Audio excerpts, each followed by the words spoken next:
Pengertian model pembelajaran. Model pembelajaran adalah suatu desain atau rancangan yang menggambarkan proses rincian dan menciptakan situasi lingkungan yang memungkinkan untuk anak berinteraksi dalam pembelajaran, sehingga terjadi perubahan perilaku atau perkembangan pada diri anak. Model pembelajaran dapat digunakan sebagai alternatif yang memungkinkan guru untuk menentukan model yang tepat dan efektif pada saat pemberian tujuan pendidikan. Model pembelajaran berfungsi sebagai panduan bagi guru dalam mendesain kegiatan belajar. Selanjutnya adalah komponen penting dalam model pembelajaran. Yang pertama ada konsep, yang kedua ada tujuan pembelajaran, yang ketiga materi atau tema, keempat langkah-langkah atau prosedur, yang kelima ada metode, yang keenam alat atau sumber belajar, yang ketujuh teknik penilaian.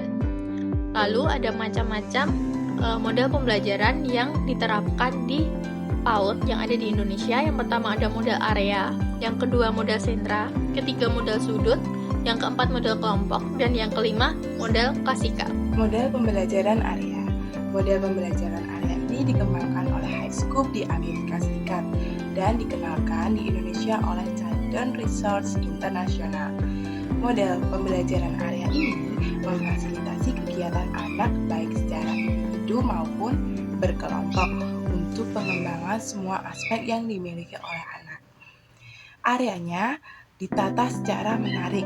Setiap areanya pun memiliki berbagai macam kegiatan dan menggunakan alat dan bahan yang berbeda. Anak di sini diberi kesempatan untuk memilih dan melakukan kegiatannya sendiri sesuai dengan minat mereka di dalam area-area yang telah dipilih oleh anak. Untuk semua area difasilitasi oleh seorang guru. Guru akan mengawasi anak-anak yang bermain di semua area yang telah dibukanya. Bagaimana implementasinya? Nah, untuk implementasinya, pada model pembelajaran area ini, anak diberikan kebebasan dalam memilih area atau kegiatan yang akan mereka pelajari. Dalam satu hari, areanya akan dibuka minimal 4 area. Jadi perharinya guru membuka 4 area bermain. Meskipun anak berhak memilih, mereka diharapkan menyelesaikan semua area yang disiapkan oleh guru. Pembelajaran ini dirancang untuk memenuhi kebutuhan spesifik anak dan menghormati keberagaman budaya yang menekankan pada prinsip pengalaman pembelajaran pribadi. Setiap anak membantu anak membuat pilihan dan keputusan melalui aktivitas di dalam area-area yang telah disiapkan dan keterlibatan keluarga dalam proses pembelajaran. Setiap area pembelajaran memiliki berbagai jenis alat main sejenis sesuai dengan areanya untuk menstimulasi perkembangan anak. Pembelajaran area ini mencakup 3 pilar, yaitu yang pertama ada konstruktivitas atau pembangunan. Kegiatan ini seperti membuat menara dengan balok. Yang kedua sesuai dengan perkembangan anak. Dan yang ketiga ada pendidikan progresif. Lalu bagaimana untuk pengelolaan kelasnya? Pengelolaan kelas pada model pembelajaran area ini meliputi pengorganisasian peserta didik, pengaturan area yang telah diprogramkan, dan peranan pendidik.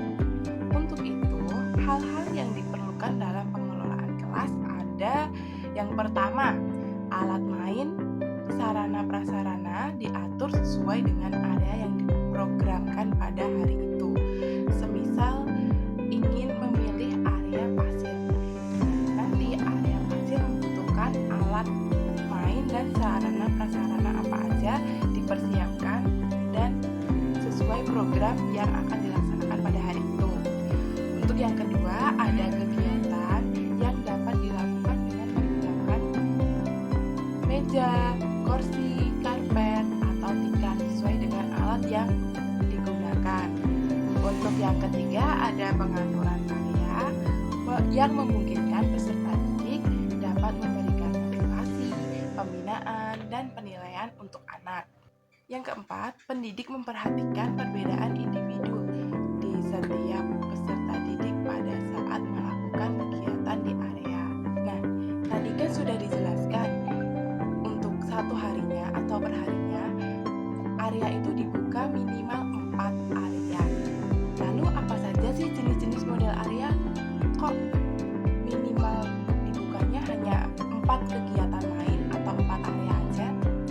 Nah, untuk yang pertama ada area agama, tempat yang memberikan pengalaman untuk anak mengenal agama dan mempraktekkan tata cara beribadah sesuai dengan agama yang dianutnya. Itu adalah area agama. Untuk yang kedua ada area balok. Area balok ini dilengkapi dengan berbagai macam bentuk dan ukuran balok untuk menciptakan susunan khayal atau seperti bangunan yang dapat mengembangkan kemampuan matematika anak, kemampuan berpikir, konsentrasi, dan kreativitas anak. Yang ketiga ada area matematika. Tempat ini menyediakan berbagai permainan yang dapat membantu anak untuk belajar mencocokkan, berhitung, dan mengelompokkan, serta menciptakan sendiri permainan yang anak sukai. Untuk yang keempat, ada area sains. Area sains ini menyediakan kesempatan bagi anak untuk menggunakan panca inderanya dan menyalurkan langsung minat mereka terhadap kejadian-kejadian ilmiah atau alamiah dan benda yang mereka temukan dengan cara mengeksplorasinya. Yang selanjutnya, yang kelima, ada area musik. Area ini digunakan untuk bernyanyi, menggerakkan badan, bertepuk tangan, menari, dan memainkan alat musik. Untuk yang keenam, ada area bahasa. Tempat ini diperlukan ketenangan sehingga anak-anak dapat melihat buku, membacakan temannya buku, atau meminta guru untuk membacakan buku. Alatnya pun ada berbagai macam, ada seperti buku, gambar seni, nama-nama hari, boneka tangan, dan lain-lain. Untuk yang ketujuh, ada area membaca dan menulis. Di sini, anak diminta untuk mengeksplorasi pengalaman membaca dan menulisnya dengan kata-kata yang ada di sekitar mereka. Jadi di area ini distimulasi dengan kata-kata pemantik yang agar anak dapat mengeksplorasi dan membaca atau menuliskan sesuai dengan apa yang mereka pahami. Untuk yang kedelapan ada area drama atau area permainan. Area ini digunakan untuk mengeksplorasi dan mengembangkan kemampuan bermain atau pengalaman bermain peran yang mendorong anak memperagakan apa yang mereka lihat di kehidupan mereka. Jadi anak diharapkan dapat meniru sesuai apa yang mereka lihat dan mereka amati. Untuk yang kesembilan ada area seni dan motorik halus untuk mengembangkan dan mengeksplorasi kreativitas mereka dan bersenang-senang dengan bahan dan pengalaman fisik. Untuk yang ke-10 ada area pasir. Area ini disediakan dengan alat main dalam area pasir seperti bak pasir, bak air, akuarium kecil, ember kecil, gayung, garuk-garuk, botol-botolan, dan lain-lain. Lalu bagaimana sih penggambaran kelas muda pembelajaran area itu? Oke, sini. Di sini saya akan menjelaskan mengenai penggambaran kelas muda pembelajaran area. Nah, di sini teman-teman udah lihat penggambaran kelas muda pembelajaran area. Untuk yang pertama adalah pintu masuk. Lalu di sampingnya ada area pasir. Area pasir ini harus selalu didekatkan dengan pintu. Karena apa? Karena area pasir rawan dengan tumpah atau pasir berjajaran. Maka didekatkan dengan pintu agar jika ada tumpahan atau pasir bercecer dapat dibersihkan dengan mudah. Tidak harus dengan menyeluruh atau satu ruangan. Dan yang kedua adalah tempat untuk orang tua muda. Orang tua di sini dapat mengawasi anak-anaknya saat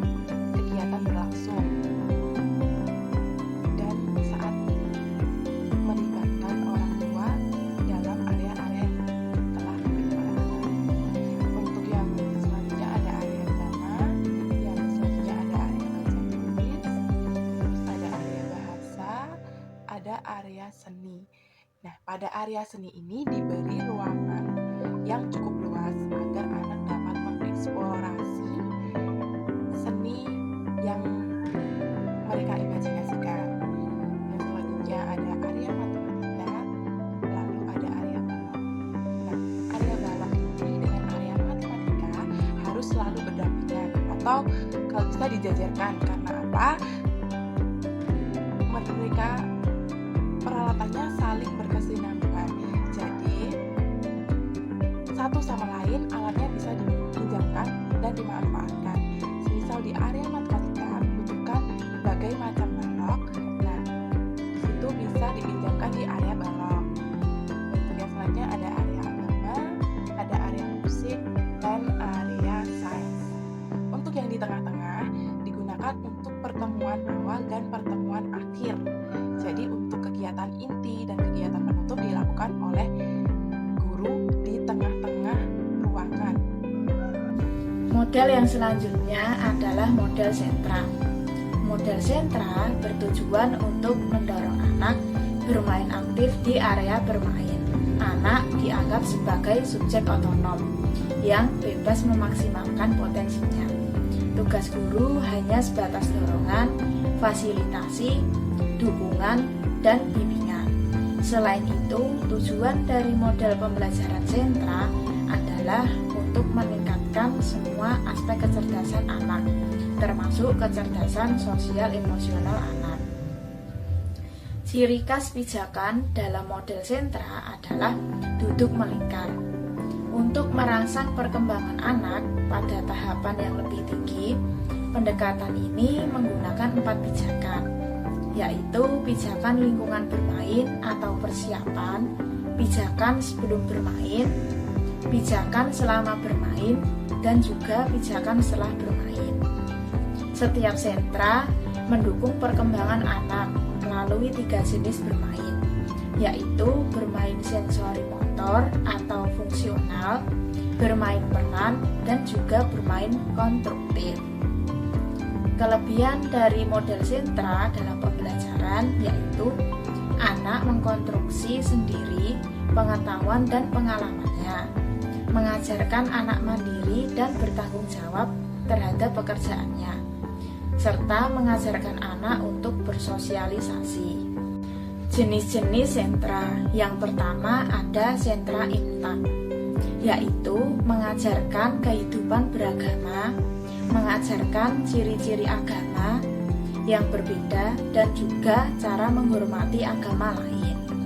Yang kedua ada sentra balok, yaitu membantu anak mempelajari konsep-konsep seperti bentuk, ukuran, kerapian, presesi, bahasa, dan juga kreativitas. Bermain balok selalu dikaitkan dengan permainan peran mikro dan bangunan yang dibangun anak-anak digunakan untuk permainan peran. Yang ketiga ada sentra main peran kecil atau mikro. Sentra main peran kecil meningkatkan keterampilan berpikir abstrak, keterampilan berbahasa, karakteristik sosial emosional, dan kemampuan menghubungkan pengetahuan yang ada dengan pengetahuan baru menggunakan alat-alat bermain peran kecil. Yang keempat ada sentra main peran besar. Permainan peran skala besar meningkatkan pemahaman tentang lingkungan sosial, keterampilan bahasa, dan juga kematangan emosi menggunakan perangkat permainan peran besar skala. Yang kelima ada sentra seni. Sentra seni dapat berupa seni musik, seni tari, kerajinan, atau patung. Dapat meningkatkan keterampilan motorik halus, keselarasan dinamika gerak, melodi, aspek sosial emosional, dan lain-lain. Yang keenam ada sentra persiapan. Sentra persiapan lebih menekankan pengenalan keaksaraan awal pada anak. Penggunaan buku, alat tulis dapat dilakukan di semua sentra. Tetapi di sentra persiapan lebih diperkaya jenis kegiatan bermainnya. Yang ketujuh ada sentra bahan alam. Sentra ini berfokus pada sains, matematika, dan seni. Ini juga berisi bahan permainan alami yang berbeda seperti air, pasir, batu, dan dedaunan. Anak mempunyai kesempatan untuk menggunakan mainan dengan berbagai cara sesuai dengan pemikiran dan gagasannya dengan hasil yang berbeda-beda. Yang kedelapan, ada sentra memasak. Sentra memasak menawarkan eksperimen menarik bagi anak-anak untuk mempelajari berbagai bahan makanan dan proses ilmunya. Anak-anak belajar matematika, sains, alam, dan hubungan sosial di dapur. Hal ini memberikan kontribusi terhadap perkembangan kognitif, sosial, emosional, linguistik, dan seni dalam diri mereka. Berikut ini adalah contoh penataan ruangan kelas dalam model sentra. Baik, yang selanjutnya adalah model pembelajaran sudut. Model pembelajaran sudut adalah kegiatan pembelajaran yang menyediakan beberapa sudut-sudut kegiatan di dalam kelas, di mana masing-masing sudut memiliki tema atau aktivitas tertentu sesuai minat anak dan tema atau subtema. Anak dapat memilih sudut mana yang ingin dikunjungi sesuai minatnya. Sudut ini seringkali bersifat berubah-ubah atau berganti-ganti mengikuti tema atau subtema dan indikator pembelajaran. Model ini mirip dengan model area. Namun perbedaannya, sudut-sudut kegiatan lebih bervariasi dan frekuensinya diganti sesuai tema atau subtema. Sudut kegiatan bisa meliputi sudut alam sekitar, sudut pembangunan, sudut keluarga, kebudayaan, ketuhanan, matematika, bahasa, dan sensorik. Yang selanjutnya adalah tujuan penggunaan model sudut. Yang pertama, memberikan pengalaman belajar yang lebih dekat dengan kehidupan sehari-hari anak. Yang kedua, mengakomodasi minat anak sehingga anak lebih aktif, termotivasi, dan memiliki rasa ingin tahu yang lebih tinggi. Yang ketiga, mengembangkan berbagai aspek perkembangan kognitif, sosial, bahasa, motorik, emosional, budaya, karena aktivitas sudut berbeda dengan menyentuh berbagai domain. Yang keempat, melatih kemandirian, tanggung jawab, pengambilan keputusan oleh anak karena mereka memilih sudut dan aktivitasnya sendiri. Yang kelima, variasi dalam sumber belajar dan alat peraga sehingga pembelajaran tidak monoton. Berikutnya adalah kelebihan model pembelajaran sudut.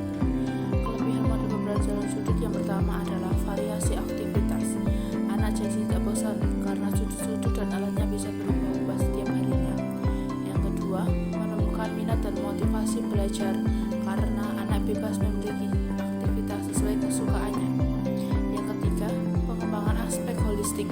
Berbagai sudut mengembangkan keterampilan yang berbeda-beda, meliputi bahasa, matematika, sensorik, budaya, agama, dan lain sebagainya. Yang keempat, kemandirian dan tanggung jawab. Karena anak belajar memilih, berpindah sudut, dan merapikan alat setelah yang digunakan. Yang kelima, belajar kontekstual atau bermakna. Isi sudut disesuaikan dengan tema atau subtema yang relevan dengan pengalaman anak. Berikutnya adalah langkah-langkah pelaksanaan model pembelajaran sudut. Yang pertama, perencanaan. Yang kedua, menentukan tema atau subtema pembelajaran. Yang ketiga, merancang sudut-sudut kegiatannya sesuai dengan tema atau subtema. Yang keempat, menyiapkan alat dan sumber belajar. Untuk setiap sudut, alat perlu bervariasi dan sering diganti sesuai tema. Yang kelima, orientasi atau kegiatan awal. Yang kelima, pelaksanaan inti. Yang keenam, istirahat. Yang ketujuh, kegiatan akhir. Yang kedelapan adalah penilaian.